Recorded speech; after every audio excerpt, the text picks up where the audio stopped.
Well, listen, it gives me great privilege, great joy to bring this young lady come back.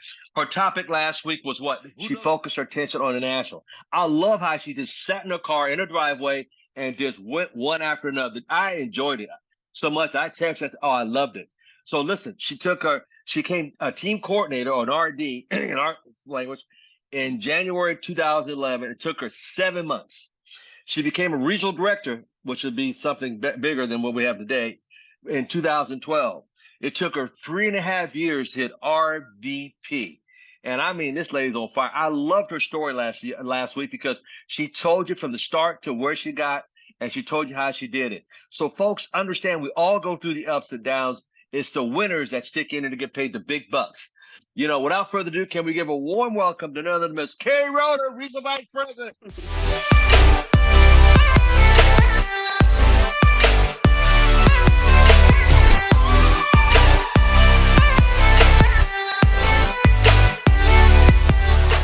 So, thinking about what to say when Mr. Thomas called me a few weeks back and asked if I would do Tuesdays for September. Of course, I'm always thinking about what kind of information can I just forward on over my 13 and a half years of doing this. And so, if you recall, the very first one that I talked about in September, Mr. Thomas wasn't on, so I talked about using him as a tool, right? And then last week was obviously my journey to regional vice president, utilizing the international events. And sorry, I did get up early, but then I was like, I don't want to do my hair, so put a hat on. So, anywho's, so today's conversation, I want to kind of know who I'm speaking with in that, on on your Zoom, how there's the reactions. You can raise your hand if you've been in ACN for 6 months or less. Can you do a little raise your hand thing, because you'll pop up at the beginning of my screen, and I want to know kind of who is newish on this leadership call this morning. Heidi, hi, welcome, Heidi. Oh, you're pretty. Okay, cool. Okay, so today's conversation is about recruiting. Who are we recruiting? So I had the privilege of being able to spend just over 2 hours last Friday morning with Mr. Tony Kupitz himself. Actually, after he was done doing the recordings for the Asia market, he then got in a Zoom with me, which was pretty cool. She gave me a bunch of training, and it really sparked my thinking on and added to the conversation I wanted to have with all of you today. And I want to remind you, every conversation I have with you, I can see myself, and I'm actually talking to myself as well. Okay. So this isn't, hey, let Keri tell you what to do. This is, hey, let's do this together so that we can make progress together. So the question I would ask you is, who are you recruiting? Okay, so Heidi, being brand new, if you have not exhausted your warm market, make sure you do that before you try to expand out of the area. Like, you have a whole bunch of people in your personal database, your phone, your social media, whatever, that are actually praying at night, or whatever form they do, wanting things to be different, and you don't know who they are. Okay. And for those of you who've been in ACN for 6 months or longer, if you haven't exhausted your entire personal database, I mean this lovingly, shame on you, because you don't know who you haven't called yet, who literally last night couldn't sleep because they were praying for things to be different, and who is absolutely exhausted today, snapping at their children, snapping at their spouse, snapping at their coworkers because they're miserable and they want something to change. So make sure first you exhaust your warm market. Okay. Part of the training I had with Mr. Kupitz was, we were talking about recruiting and doing different things. And so we were talking about, recruiting business owners, and a conversation Mr. Provenzano had with my husband and I back on our run to RVP.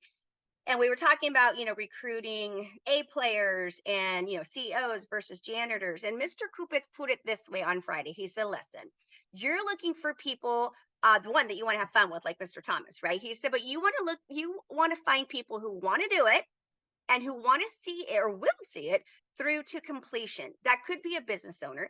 It could be the CEO of a business. It could be the janitor. It could be the broke college student. And then he started going through all kinds of examples. He's like, Dean, he was a bartender, and Corey was not bouncer thing, but so we started going through. He's like, the Mazers, like, you should have seen them. Like, so he's literally started saying all the top producers. Mr. Aaron Burt was a school teacher, so and the Mrs. Burt, obviously genius rocket scientist. But you just never know where people are in what it is they're doing. So your success isn't defined by necessarily what they have and I'm paraphrasing, okay, but it's not exactly paraphrasing and adding in my stuff. It's not success in front of you isn't exactly what you're looking at necessarily. You're looking at their drive. Okay. So for example, who are you recruiting? Amanda had 14 leads. That turned to one business partner. Good job, Amanda. That's awesome, right? So you know how we have that saying, you can't say the right thing to the wrong person. You guys know all that saying, right? Okay. That is true when we're talking about presenting the opportunity. So some of you heard my story when I did finally sit down. I was forced to see the stupid little video, I was calling it. Halfway through that video, I knew I was going to do it. You can't say the right thing to the wrong person when it comes to presenting. However, you absolutely can say the wrong thing to the right person when it comes to your recruiting, to your peaking. You're peaking and inviting. If you say the wrong thing to the right person, which is actually what my cousin did to me, when he first called me in April of 2010, he said the wrong thing to the right person. And I said, no, absolutely not. 3 weeks later, I was forced to sit down to see what I was calling the stupid little video. Halfway through the video, I was in. Okay, now let's talk about when we're recruiting. See, people follow people who know where they're going. So it's about confidence. And so, oftentimes from the stage, when I'm talking about this up, I say, you know what, if you lack confidence, no worries, borrow mine. Like, it's not that I have and I hope I don't have a big ego, but it's that I have a lot of self-confidence. I was raised by parents, my dad specifically, who gave me the confidence that I could do anything I wanted. I married a man who believes in me beyond measure and says I can do anything I want to do. So what kind of confidence do you have? If you don't have confidence, borrow Mr. Thomas's, borrow mine, borrow the King's, borrow Amanda's, right? Borrow somebody else's confidence, but more importantly, have confidence in the company. If you don't have confidence in yourself right now in building ACN, no worries. Company's 30 years old, you guys, has helped. I don't even know how many people create income, different, varied kinds of income, right? But millions of people have generated income through the ACN opportunity. So have confidence in the ACN opportunity and have confidence in Mr. Thomas. That was my conversation 2 weeks ago. If you're not using him as a tool, I don't know why you're not. Use him as a tool. Even if the tool is simply edification and you get him on tonight's presentation, just use him as a tool. Okay. The other thing with confidence is have future talk, have future vision. Somebody put that in there just now, have vision. This was my conversation a couple months ago when he asked me to speak. And I kind of over that month, I was kind of building you guys some information. And for those of you who are on in the end, I was pretending like I was doing a presentation and I was pointing and I was saying, I'm going to get to this position. It's all about future talk. So confidence isn't what you've already done in ACN. It's what you're going to do. It's painting the vision. It's casting it out there, saying, come with me. It's fear of loss. I'm going whether you want to come with me or not. I'm going. And to your war market friends, even your cold market people you meet, but to your war market friends, you can say things like, listen, I don't care whether you do this with me or not. What I care about is when I find success and I'm living on the beaches of the world because I want to, or I'm sending my college where I want to go, then fine. If you say yes, you'll be alongside me. If you say no, whatever, that's fine. But here's the thing I won't tolerate. I won't tolerate you coming back to me and saying, I never gave you an opportunity. So it's up to you whether you do it or not. I'm doing it. I'm going. Are you coming with me? If you're not, cool, fine. Maybe I'll take you on a vacation. But don't you dare say that I never gave you that opportunity. So do you see how that kind of confident talk, people go, holy crap. Whether they do it or not is irrelevant, you guys.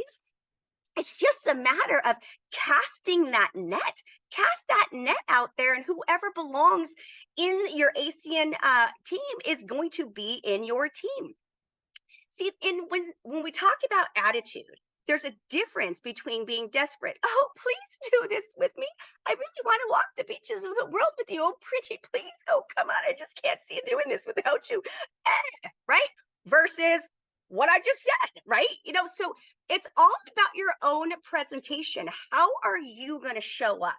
So here's the thing. You're on the team. You're on the team. You paid your $324. You pay your $25 a month. You're on the team. Question to ask yourself is this. How many of you know football? Or not know football, but have seen a football game on TV, right? Have you noticed the, what's it called? The sidelines. Sidelines are filled with men. And I've watched football my whole life. So I know that there's people on the team that aren't even on the sidelines. They show up for practice. They're your practice dummies, okay? But they're on the team. They get to say they're a Niner or a whatever, right? But they don't end up on the sideline when the cameras are on. And then there's a bunch of men on the sideline when the cameras are on who are suited up, but you see they're holding their helmets or they put it on because they're too lazy to hold it because it's just, whatever, right? But you'll never see them sweat. You'll never see them get green or whatever from falling on the field. So they're on the team. So the question to ask yourself is this. Do you want to be on the bench making a little bit of money? Or do you want to be on the starting field making crazy money, right? And by the way, we don't get hurt in this business. It's same amount of money, a lot less pain. But where do you want to be? Do you want to be on the bench celebrating the starters?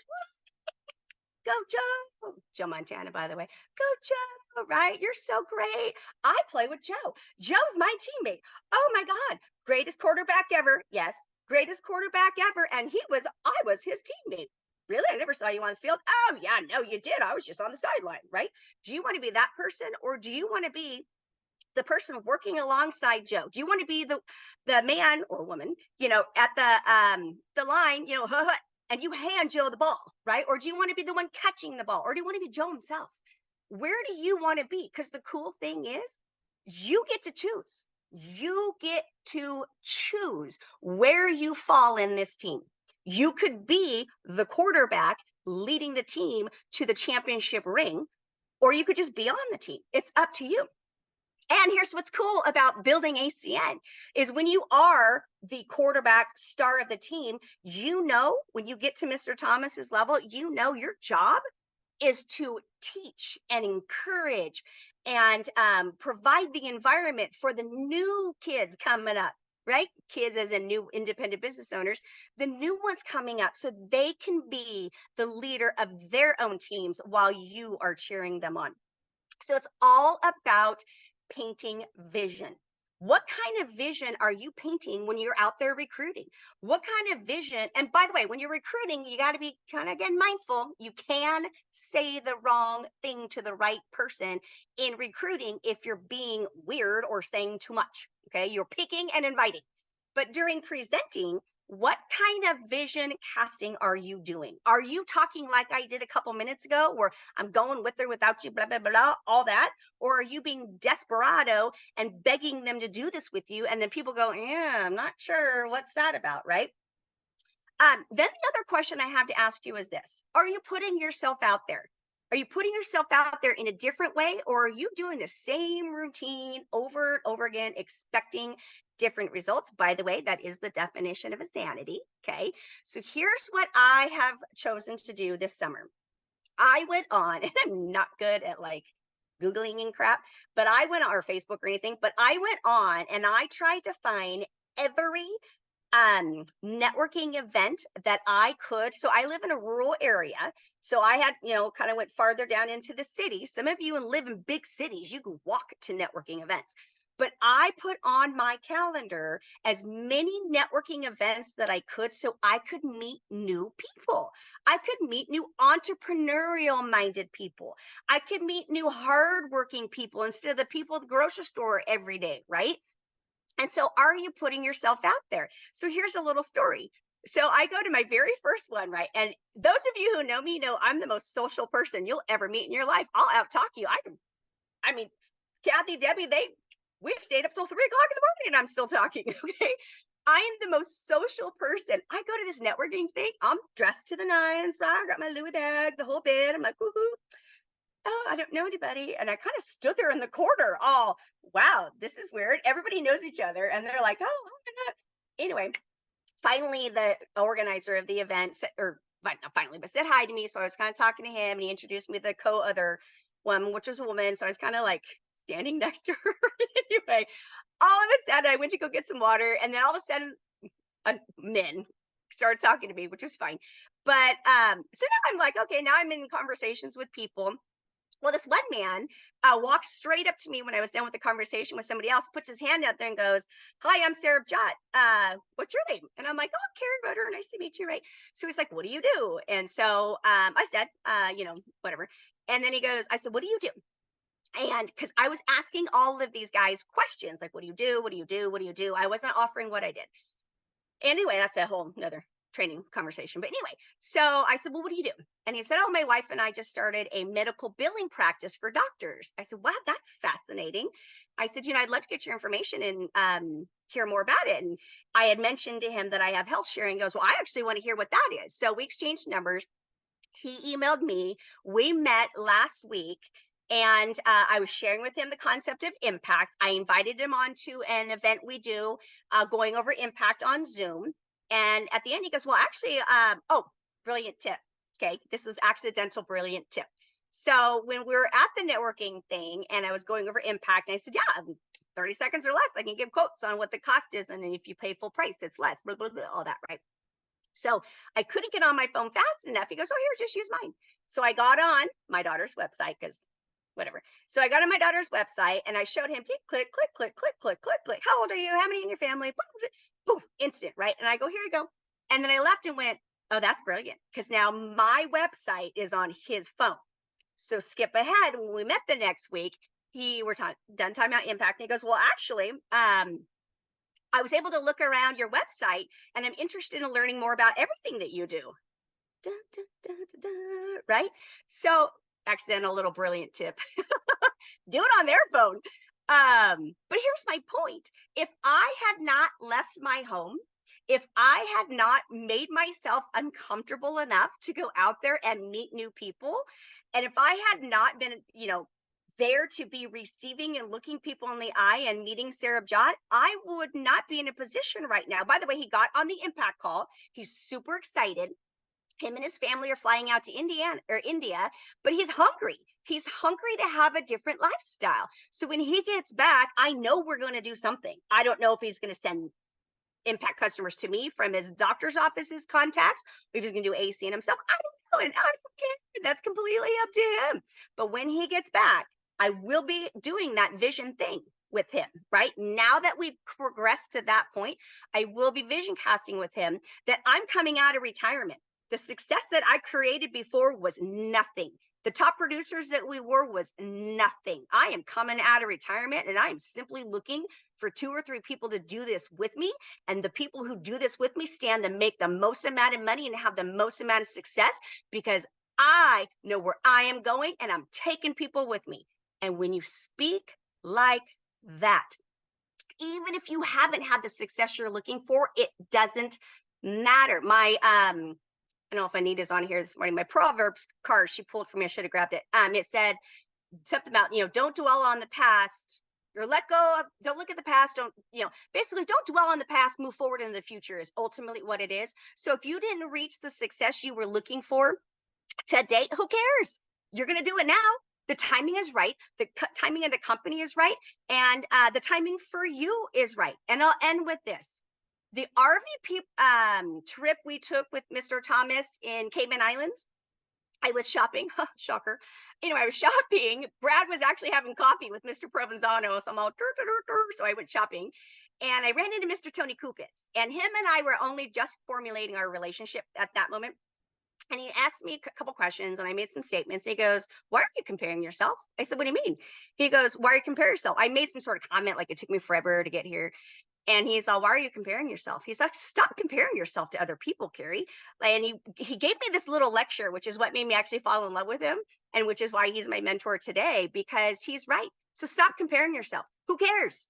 Who cares? Who cares what success you've had or haven't had at this moment? Today is September 19th. It's 9:30 California time. Decide now. Decide now that this is your moment and when you are going to be successful.